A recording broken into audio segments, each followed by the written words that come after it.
एक बार फिर शिद्दत से विश्व स्वास्थ्य संगठन के ढांचे में बदलाव की जरूरत महसूस की जाने लगी है।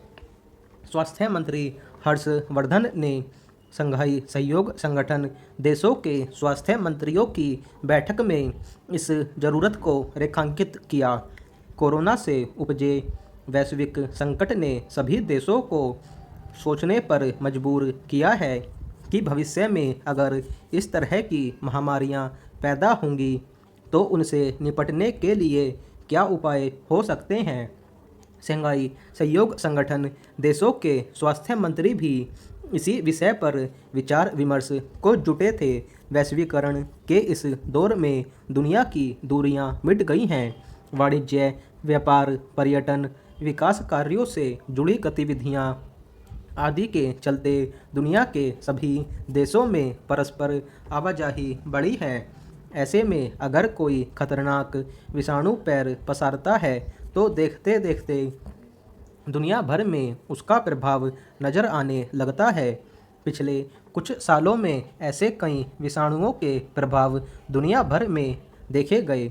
उनमें कोरोना विषाणु ने सबसे अधिक तबाही मचाई। इसके चलते पूरी दुनिया की अर्थव्यवस्था चौपट हो गई। अभी उस पर काबू नहीं पाया जा सका है। उसके बदलते स्वरूप दुनिया के सामने चुनौती बने हुए हैं। इससे निपटने में विश्व स्वास्थ्य संगठन की अहम भूमिका हो सकती है, मगर उसकी नीतियां सभी देशों के लिए समान न होने के कारण उसकी भूमिका प्रभावी नहीं हो पाती। इसलिए उसके वर्तमान ढांचे को बदलने की ज़रूरत रेखांकित की जा रही है। सुरक्षा परिषद और अंतर्राष्ट्रीय मुद्रा कोष जैसे संगठन इसीलिए प्रभावी भूमिका निभा पाते हैं कि उनके पास शक्तियां अधिक हैं और उनकी नीतियां सभी सदस्य देशों के लिए समान रूप से लागू हैं। विश्व स्वास्थ्य संगठन को भी इन संस्थाओं की तरह शक्तिशाली बनाने की मांग की जाती रही है। कोरोना महामारी के बाद इस संगठन की विश्वसनीयता पर भी सवाल उठे। दरअसल कोरोना विषाणु के चीन की वुहान प्रयोगशाला से फैलने का तथ्य उजागर है, मगर चीन और विश्व स्वास्थ्य संगठन पर आरोप है कि उन्होंने दुनिया के देशों को इस विषाणु की प्रकृति और उससे पैदा होने वाले खतरों के बारे में समय रहते आगाह नहीं कराया।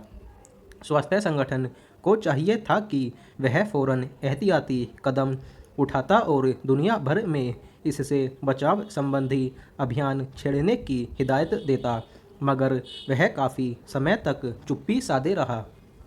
इसलिए उस पर शक जाहिर किया जाने लगा कि वह चीन का साथ दे रहा था।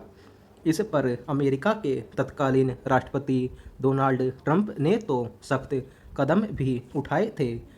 अमेरिका की तरफ से मिलने वाले उसके कोष बंद कर दिए थे।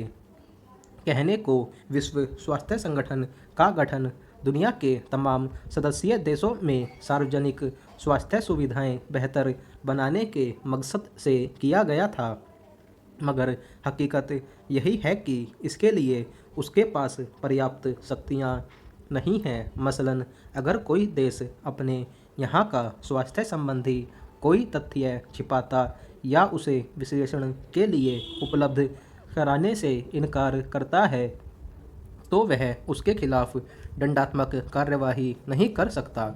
इसी तरह उसके अन्य अधिकारों में भी बढ़ोतरी की ज़रूरत है। सभी सदस्य देशों के लिए उसकी नीतियां समान रूप से लागू होनी चाहिए, तभी वह कोरोना या भविष्य की महामारियों से लड़ने के लिए व्यवहारिक रणनीति पर काम कर सकता है। आज भी दुनिया की बड़ी आबादी सार्वजनिक स्वास्थ्य सेवाओं पर निर्भर है और महामारी के समय सबसे अधिक मार उसी पर पड़ती है। उस आबादी तक स्वास्थ्य सुविधाएं उपलब्ध कराने के लिए भी विश्व स्वास्थ्य संगठन के वर्तमान ढांचे में बदलाव की ज़रूरत है।